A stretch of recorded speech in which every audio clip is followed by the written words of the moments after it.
Everyone believes perfect hair comes from products, treatments, or genetics. Yet Japanese women have mastered a routine that keeps their hair flawless for decades, without any of those. So what are they doing differently? To understand that, you have to start where their entire philosophy begins, with respect. In Japan, the word for hair is kami. The interesting thing is, that same sound also means God or spirit, depending on how you write it. For centuries, Japanese culture treated hair like it carried something sacred, not in a weird, mystical way. Your hair was a visible sign of how well you took care of yourself, inside and out. Long, straight, shiny black hair wasn't just pretty. It meant you had discipline, balance, good upbringing. People looked at your hair and made assumptions about your entire life. Women didn't just brush their hair and call it a day. They treated it like it was alive. Every piece mattered. So the care routines were slow, gentle, almost meditative. You didn't yank a comb through tangles while running out the door. You sat down. You took time. You respected the process. This wasn't about vanity. It was about preservation. The goal was never to change your hair texture. The goal was to keep what you naturally had in the best possible condition. Maintain the strength, protect the gloss, let it grow long without breaking or dulling. Here's where it connects to keratin. Keratin is the protein that makes up your hair. It's what gives each strand structure and strength. When you damage keratin, your hair gets weak, frizzy, dull. When you protect it, your hair stays smooth and shiny. Traditional Japanese hair care was built around protecting keratin without even knowing the science behind it. They just knew that certain oils worked. Certain routines kept hair healthier. They figured out the results first, and scientists explained the why centuries later. Even today, older Japanese women say that hair health reflects inner health. If you're stressed or not eating well, your hair shows it. So taking care of your hair meant taking care of your whole body, your diet, your sleep, your emotional state, everything connected. This cultural foundation is why modern Japanese beauty routines still focus heavily on keratin preservation. It's not a trend, it's a continuation of something passed down for generations. The methods evolved, but the philosophy stayed the same. Treat your hair like it matters. When you see Japanese women with that effortlessly shiny, healthy-looking hair, it's not magic. It's not just genetics. It's centuries of care philosophy baked into daily habits. But respecting your hair from the outside is only half the equation. You can use all the treatments you want, but if you're not feeding your hair from the inside, you're building a house with no foundation. Keratin is a protein. Your body makes it from the protein, vitamins, and minerals you eat. No nutrients, no keratin. Japanese cuisine isn't designed to be a hair diet, but it accidentally became one. The traditional foods people eat every day happen to be loaded with exactly what keratin needs. Seaweed, fish, soy, green tea. These aren't exotic superfoods. They're just dinner. Seaweed first. Wakame, nori, kombu. You see it in miso soup, wrapped around rice, sprinkled on noodles. It's packed with iodine and minerals that support keratin structure and keep your scalp healthy. Your scalp is where hair grows, so if that's a mess, your hair quality suffers from the root. Fish is another big one. Salmon, mackerel, sardines. These show up multiple times a week in Japanese meals. They're rich in omega-3 fatty acids, which prevent your keratin from breaking down and your hair from drying out. Omega-3s also reduce inflammation, which benefits your scalp. Then there's miso and tofu, both from soybeans. Soy proteins help your hair strands stay elastic and strong instead of brittle. You don't want hair that breaks the second you brush it. Green tea deserves mention too. It's high in catechins, which are antioxidants. These reduce oxidative stress. Your cells get damaged over time from pollution, UV rays, stress. That damage shows up as dullness, breakage, and thinning. Catechins help protect against that. Here's the key stat. On average, Japanese people consume 20 to 25% more marine-based protein than people eating typical Western diets. That extra protein intake gives their keratin a serious advantage before they even touch a hair product. Many Japanese women say, healthy hair begins at the dinner table, and it's backed by biochemistry. Your hair is literally built from what you eat. If you're living off processed foods with no protein or minerals, your hair can't build strong keratin. The beauty of this approach is that it's invisible. Nobody sees you eating fish for dinner and thinks about hair care. But 6 months later, your hair looks shinier, stronger, thicker. You don't have to eat like you live in Tokyo. But if you want keratin that holds up, you need to feed it. Protein, zinc, biotin, omega-3s. Get those consistently, and your hair will respond. Of course, feeding keratin is just step one. Once it's there, you have to protect it from getting stripped away. If you've looked into Japanese skincare, you know they love layering. Cleansing oil, then cleanser, then toner. It's a whole process. Well, they do the same with hair. And it actually makes sense once you understand what's happening. Most people just wet their hair, shampoo, rinse, done. But that method can strip your hair of keratin over time, especially if you're using harsh shampoos with sulfates. Those create tons of foam, which feels satisfying, but they mess with your hair's natural pH and yank out proteins you need. Japanese women approach it differently. They double cleanse, not with 2 shampoos.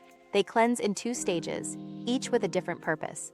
Step 1, pre-wash scalp massage with natural oils. Camellia oil, also called tsubaki, is most popular. Rice bran oil works too. You massage this into your scalp and through your hair before turning on the water. These oils mimic your scalp's natural sebum. They coat your hair and create a protective barrier. So when you shampoo, you're not stripping away all your natural oils and keratin, just removing dirt and buildup. Step 2. Wash with a low-sulfate, mildly acidic shampoo. The key is mildly acidic. Your hair's natural pH is around 4.5 to 5.5. When you use a high pH shampoo, it opens up the cuticle. That means keratin molecules can escape. Your hair loses protein. Over time, it weakens. Japanese shampoos are formulated to stay close to that natural pH. They clean without disrupting the hair's structure. You might not get massive bubbles, but your keratin stays intact. And here's something important. Most Japanese women only wash their hair every 2 to 3 days. Washing daily throws off your scalp's microbiome. Your scalp has bacteria and fungi that help regulate oil production and support healthy hair growth. Overwashing disrupts that balance.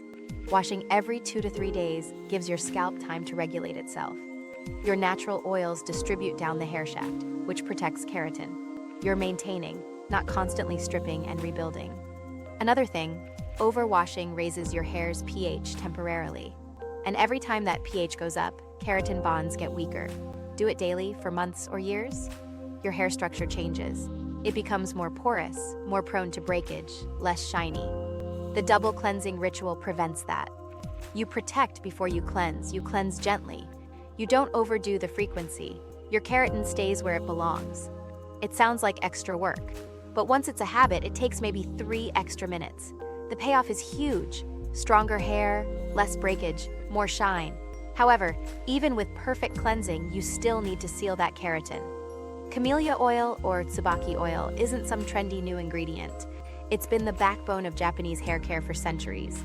Geishas used it, traditional households relied on it, and it's still around because it works. The oil comes from the seeds of the camellia plant. It's rich in oleic acid, vitamin E, and squalene. Those 3 ingredients do something most hair products can't. They actually penetrate the hair cuticle instead of just sitting on top. Synthetic serums coat your hair for a few hours. Camellia oil soaks in and reinforces the keratin bonds from inside. Geishas had incredibly elaborate hairstyles. Heavy styling, lots of pins, constant manipulation. But they applied warmed camellia oil before styling to create a protective layer. It reduced friction, prevented breakage, kept their natural hair healthy underneath all that tension. Unlike modern silicone-based serums, camellia oil doesn't build up. Silicones sit on your hair shaft and create fake shine, but over time they layer, making your hair heavy and dull. You need a clarifying shampoo to strip it all off, which also strips your keratin. Camellia oil doesn't do that. It absorbs and your hair stays light. A cosmetic study from 2021 found that camellia oil reduces protein loss by up to 20% during washing. That's measurable protection. Every time you wash your hair, you lose some protein. But camellia oil cuts that loss by a fifth. Over months and years, that adds up. Modern tsubaki branded products try to replicate this effect. Some do it well, some just use the name for marketing. The real thing is pure camellia oil. You can buy it in small bottles. A little goes a long way. You warm a few drops in your hands and work it through damp hair, focusing on the ends. The reason it works comes down to molecular structure. Oleic acid molecules are small enough to slip between the cells of your hair cuticle. Once inside, they fill gaps and smooth out the keratin layers. This makes your hair more resistant to damage from heat, friction, and chemicals. Vitamin E adds another layer. It's an antioxidant that fights free radicals breaking down keratin. Free radicals come from UV exposure, pollution, even chlorine in your shower water. Vitamin E neutralizes them before they cause damage. Squalene helps too. Your skin naturally produces it when you're young, but production drops with age. Adding it back through camellia oil keeps your hair and scalp moisturized without feeling greasy. The combination makes camellia oil a keratin shield. It's not flashy, it doesn't give instant results, but use it consistently, and your hair becomes noticeably stronger, shinier, more resistant to damage. Plus, it's affordable. You don't need luxury brands, just pure camellia oil. A bottle lasts months, yet protecting keratin with oil only works if you're not destroying it with heat. Heat styling works. Flat irons, curling wands, blow dryers give you the look you want fast, but they also break keratin sulfur bonds. Those bonds give your hair structure and strength. Break enough of them, and your hair turns frizzy and brittle. The question isn't whether heat damages hair, it does. The question is how much you can minimize it. Japanese women figured out the answer, as little as possible. Traditionally, they didn't even have heat tools. They used wooden combs made from sugi or boxwood. These materials don't create static like plastic does. Less static means less frizz and breakage. They combed slowly, starting from the ends and working up to avoid pulling and snapping strands. Even today, many women let their hair air dry 70 to 80% before touching a blow dryer. Wet hair is fragile. The keratin structure is swollen with water, making it prone to damage. Blasting it with heat while soaking wet forces moisture out too fast, which warps the protein structure. When they do blow dry, they use ionic dryers. These emit negative ions that break down water molecules, so hair dries faster at lower temperature. Less heat exposure means less keratin denaturation. That's when proteins lose their natural shape. Denatured keratin equals damaged hair. Hair salons in Japan focus on repairing keratin, not just styling. They offer steam treatments and amino acid treatments designed to rebuild bonds and restore elasticity. The idea is that your hair should look great because it's healthy, not forced into shape with extreme heat. And speaking of temperature, the average flat iron setting in Japan is under 180 degrees Celsius. That's about 356 degrees Fahrenheit. Compare that to Western averages of 220 degrees Celsius, over 400 Fahrenheit. That's a significant gap.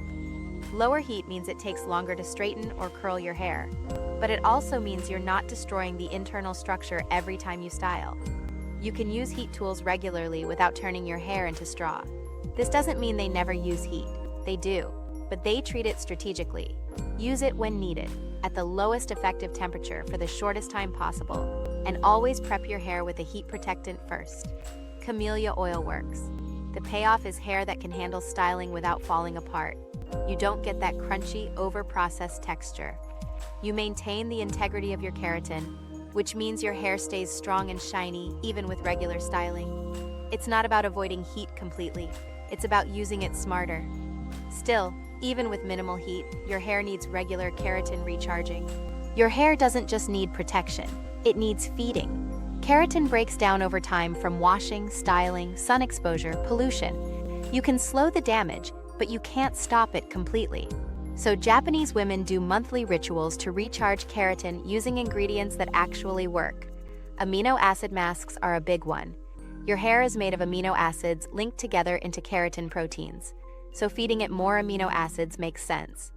These masks often come from rice proteins or silk peptides. When you apply these masks, the amino acids bond to damaged areas and fill in gaps. Your hair gets smoother and stronger. Fermented rice water is another classic. It's called komi-nuka. The fermentation process breaks down the rice and releases inositol, a compound that reduces keratin loss from within the hair shaft. It also makes hair more elastic, which means it can stretch without snapping. A study from 2018 showed fermented rice extract increases hair elasticity by 18%. You make it by soaking rice in water, letting it ferment for a day or two, then straining out the liquid. You rinse your hair with it after shampooing. The scent isn't pleasant, but your hair feels thicker and softer after just one use. Yuzu and citrus rinses work differently. They're acidic, which helps seal your hair cuticle after washing. Remember how shampoo can raise your hair's pH? A citrus rinse brings the pH back down and locks everything in place. This keeps keratin from escaping. Aloe and seaweed gels provide moisture support without stripping protein. They hydrate without buildup. They're light, they absorb quickly, and they don't interfere with your hair's natural keratin structure. Many Japanese hair brands label these as amino treatments or protein treatments. The core idea is the same. Restore keratin's natural crosslinks. Those crosslinks make your hair strong and elastic. When they break, your hair gets weak. When you rebuild them, strength comes back. The goal isn't to replace your natural keratin with synthetic alternatives. It's to feed what's already there, support it, reinforce it. Natural treatments take longer to show results, but do it monthly for 6 months, your hair texture changes. It becomes more resilient, shinier, easier to manage. You're building health, not masking damage. These treatments fit into a larger philosophy of balance. You're helping your hair be the best version of itself. And once your keratin is in good shape during the day, you need to protect it at night. You spend about 8 hours a night in bed. That's a third of your life. During that time, your hair is rubbing against your pillow, getting tangled, losing moisture. Most people don't think about this, but Japanese women know better. Nighttime keratin care is just as important as daytime care. First thing, silk pillowcases. Cotton pillowcases create friction. Every time you move your head, your hair drags across rough cotton fibers. This roughs up the cuticle and causes breakage. Silk is smooth. Your hair glides across it instead of catching and pulling. Less friction means your keratin layers stay smooth and intact.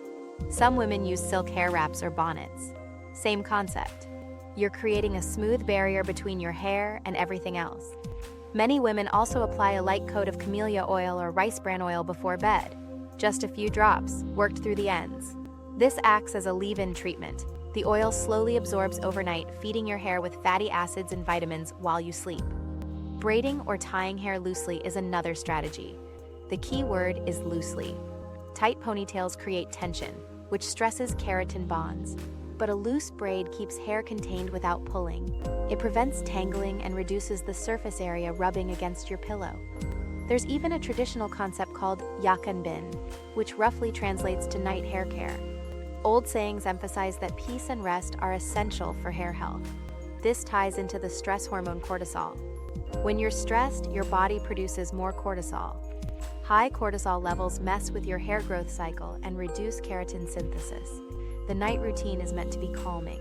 You oil your hair, you brush it gently, you braid it, you put on your silk pillowcase. It's a ritual that signals relaxation time, and relaxation matters. Sleep is when your body does most of its repair work. Your cells regenerate. Your hair follicles produce new keratin. If you're not sleeping well, that whole process slows down. This night routine completes the cycle. You feed your keratin through a diet. You protect it during washing with double cleansing. You seal it with camellia oil. You minimize heat damage. You recharge it with natural treatments. And you protect it while you sleep. It's not about doing one magic thing. It's about doing multiple small, smart things consistently. Japanese women don't have better genetics. They just have better habits. Habits passed down through generations and refined over centuries. Your hair is built from the inside out and protected from the outside in. You don't have to follow every single step perfectly, but the more you incorporate, the better your keratin will hold up. Stronger hair, less breakage, more shine, it's all connected. And it all starts with respect for your hair, for the process, for the time it takes to do things right.